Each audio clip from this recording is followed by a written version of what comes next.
Hello guys, आप सभी का स्वागत है हमारे यूट्यूब चैनल दीप स्टडी एकेडमी पर। फ्रेंड्स, आज का जो हमारा टॉपिक है वो है साइकोलॉजी। जैसा कि आप सभी जानते हैं कि मैंने एक सीरीज़ स्टार्ट की है एजुकेशन ऑफ साइकोलॉजी की। तो पिछले अध्याय में या पिछले वीडियो में आप देखेंगे, अगर अध्याय मैंने जो करा रखे हैं उसमें मैंने एजुकेशन ऑफ साइकोलॉजी के बारे में डीपली में बात की है। अब मैं साइकोलॉजी के बारे में बात करता हूँ कि साइकोलॉजी है क्या, इसकी उत्पत्ति कहाँ से हुई और सही मायने में साइकोलॉजी क्या है। और जितने भी टीचिंग एग्जाम्स होते हैं उसमें ये जो कंटेंट है काफ़ी गहन रूप से पूछा जाता है। ठीक है, तो फ्रेंड्स स्टार्ट करते हैं। देखिए, जो साइकोलॉजी है जिसे हम मनोविज्ञान के रूप में देखते हैं, अब इसकी परिभाषा के रूप में देखते हैं कि भाई ये साइकोलॉजी है क्या। तो देखिए, यहाँ पे एक स्टेटमेंट है, आपको स्टेटमेंट जो है पता होना चाहिए कि स्टेटमेंट किसकी है और किस मनोवैज्ञानिक ने दी है। तो सबसे पहले आते हैं हमारे एबिंगहॉस।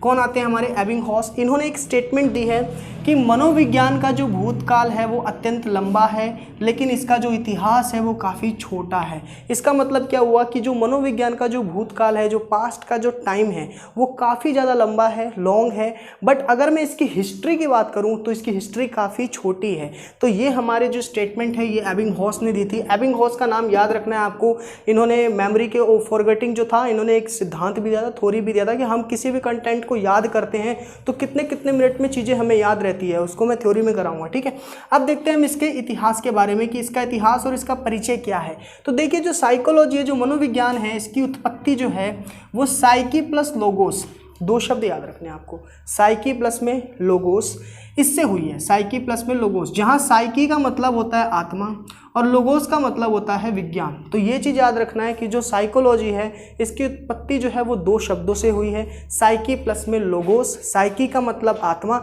लोगोस का मतलब है विज्ञान।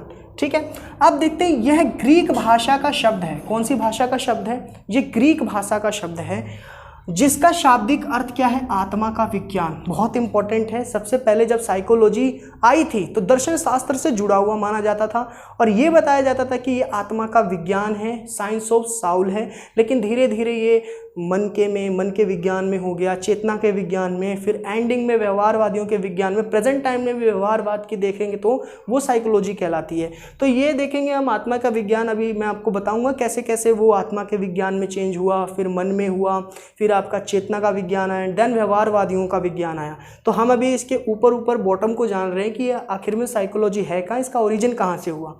ठीक है, नोट, ग्रीक ना होने पर, अगर आप ग्रीक नहीं होगा पेपर में तो आप लैटिन भाषा पे टिक करोगे।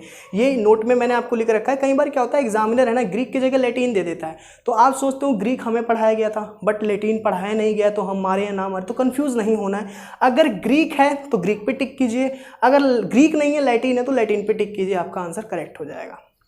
अब देखिए, मनोविज्ञान की जो आदि की जो जनक है वो हमारे अरस्तु हैं। जो मनोविज्ञान है, जो साइकोलॉजी है, इसके जो जनक है वो एरिस्टोटल को माना जाता है, अरस्तु को माना जाता है। तो ये भी एक बहुत इंपॉर्टेंट है, पूछा जा चुका है कि मनोविज्ञान के जनक, तो वो है अरस्तु। अब देखते हैं मनोविज्ञान के जनक। हालांकि अरस्तु तो है ही हैं, लेकिन मनोविज्ञान की अमेरिका में जनक कौन है और आज विश्व स्तर पर जो है मनोविज्ञान के जनक किनको माना जाता है? तो देखिए, विलियम जो जेम्स है, ये भी एक मनोवैज्ञानिक है। 1912 में इनको अमेरिका में जो है मनोविज्ञान के जनक माने जा रहे थे। तो ये चीज़ याद रखना, अगर एग्जाम में पूछता है कि 1912 में अमेरिका में मनोविज्ञान का जनक कौन था, तो विलियम जेम्स था। जबकि विश्व स्तर पर यानी वर्ल्ड लेवल पर अगर मैं बात करूं तो वो है हमारे विलियम वुंट। ये जो विलियम वुंट है ये वर्ल्ड लेवल पर माने जाते हैं, विश्व स्तर पर माने जाते हैं। तो ये चीज़ आपको ध्यान में रखनी है, एग्जामिनर यहाँ से क्वेश्चन बना देता है। अगर मैं बात करूँ नोट, तो यहाँ नोट क्या है आपका? सबसे पहले जो DC बर्नलाइनर है, जो DC बर्नलाइनर है, इन्होंने शिक्षा मनोविज्ञान का पितामह विलियम जेम्स को बताया। विलियम जेम्स की चर्चा मैंने ऊपर कर दी है, आपको पता होना चाहिए कि विलियम जेम्स अमेरिका में थे, लेकिन विलियम जेम्स इन्होंने क्या किया, शिक्षा मनोविज्ञान का जो पितामह था, DC बर्नलाइनर अपनी पुस्तक लिखते हैं और उसमें बताते हैं कि जो शिक्षा मनोविज्ञान का जो पितामह है ना वो है विलियम जेम्स। और इन्होंने एक बुक लिखी थी, इनकी जो बुक थी वो, इनकी जो पुस्तक थी वो थी टॉक टू टीचर्स। किसकी बुक? तो DC बर्नलाइनर की। इन्होंने शिक्षा मनोविज्ञान की प्रथम पुस्तक जो है इन्होंने लिखा और इन्होंने बताया शिक्षा मनोविज्ञान के जनक जो है वो हमारे विलियम जेम्स हैं। अब देखते हैं हमारी मनोविज्ञान शब्द का सर्वप्रथम जो प्रयोग है वो किसने किया।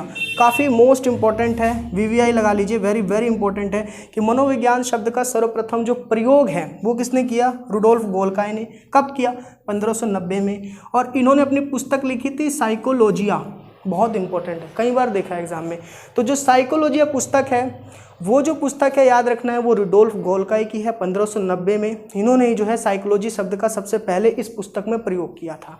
ठीक है, अब हम बात करते हैं प्रयोगात्मक व आधुनिक मनोविज्ञान के जनक। देखिए प्रयोगात्मक का मतलब क्या होता है, जिसमें हम प्रयोग कर सके। तो मनोविज्ञान प्रयोगात्मक मनोविज्ञान कब बना? हालांकि मनोविज्ञान प्रयोगात्मक मनोविज्ञान तब बना जब इसमें ढेर सारे प्रयोग होने लग गए, उससे पहले इसमें प्रयोग नहीं हुआ करते थे। तो ये चीज़ ध्यान रखना है। और आधुनिक मनोविज्ञान का मतलब है जो आज का मनोविज्ञान है, मॉडर्न जो आज का जो साइकोलॉजी है, जो व्यवहारवादियों की है, इसके जो जनक थे देखिए विलियम वुंट ने जर्मनी के लिप्जिंग, जो विलियम वुंट है जर्मनी के लिप्जिंग नगर में पहली मनोवैज्ञानिक प्रयोगशाला की स्थापना की। मोस्ट इंपॉर्टेंट है ये भी कि जो विलियम वुंट है इन्होंने जर्मनी में क्या की थी, लिप्जिंग नगर में सबसे पहली मनोवैज्ञानिक प्रयोगशाला खोल दी। हालांकि इससे पहले कोई प्रयोगशाला नहीं थी। और जब ढेर सारे मनोविज्ञान के क्षेत्र में प्रयोग होने लग गए तो और ज़्यादा मनोविज्ञान को गहन रूप से अध्ययन किया जाने लग गया। ये चीज़ आपको ध्यान रखनी है। 1889 यानी 1889 में अगर बात करूं, 1879 में विलियम वुंट को लिप्जिंग जर्मनी प्रथम मनोविज्ञान प्रयोगशाला खोलने की बात अगर हम देखें तो विलियम वुंट ने की थी। ये चीज़ आपको ध्यान रखना है, ये बहुत इंपॉर्टेंट है। अब हम बात करते हैं 1890 में। तो जो विलियम जेम्स हैं इन्होंने एक पुस्तक लिखी थी 1890 में। वो क्या पुस्तक था? Principle of psychology. तो याद रखना है प्रकाशित हुआ, लिख तो इन्होंने लिया था लेकिन प्रकाशित का मतलब यहाँ पे पब्लिश जो हुआ था वो बुक क्या थी? Principle of psychology. ये भी पूछा जा चुका है। ये बुक किसकी थी? विलियम जेम्स की। कब? 1890 में। So easy. ठीक है, अगर मैं बात करूँ 1900 शताब्दी में मनोविश्लेषणवाद की स्थापना हुई। इट मीन्स जो मनोविश्लेषणवाद है इसका सिद्धांत है किसने दिया था? सिगमंड फ्राइड ने। ठीक है, यहाँ मन के टाइप्स को बताया था, मन को भागों में बांटा था इन्होंने, जो फिर सिगमंड फ्राइड थे। तो इसके सिद्धांत को हम अगले जितनी भी वीडियोज़ आएंगी उसमें कवर करूँगा मैं सारी थ्योरी। जीन पियाजे हो, वाइगोत्स्की हो, कोहलबर्ग का सिद्धांत हो, चाहे वो नैतिक हो, जितने भी सिद्धांत हैं A to Z कवर हो जाएगा बिल्कुल आसान ट्रिक के साथ और बिल्कुल सरल लैंग्वेज में। 1913 में व्यवहारवाद की स्थापना हुई। किसकी स्थापना हुई? व्यवहारवाद की। कब हुई? 1913 में। तो 19वीं शताब्दी के समय में, 19वीं शताब्दी के काल में हम देखते हैं कि बिहेवियरिस्ट आ जाते हैं। वो कहते हैं, जितने भी साइकोलॉजिस्ट आ जाते हैं वो कहते हैं कि व्यवहारवादियों का जो सिद्धांत है, यानी आज जो भी हम बाह्य रूप से जो व्यवहार कर रहे हैं और अगर हम किसी को ऑब्जर्व कर रहे हैं, उस बिहेवियर के अकॉर्डिंग हम पता लगा रहे हैं, उसकी भविष्यवाणी कर रहे हैं, तो वही हमारी आज की साइकोलॉजी। हालांकि आत्मा जो है एक प्रकार की आध्यात्मिक है, आत्मा जो है हम उसको छुआ देख नहीं सकते हैं, तो इसको नकारा कई विद्वानों ने। मैं आगे आपको डीप में बताऊंगा। तो याद रखना 1913 में व्यवहारवाद की स्थापना हुई थी। ठीक है, ये चीज़ आपको ध्यान रखनी है।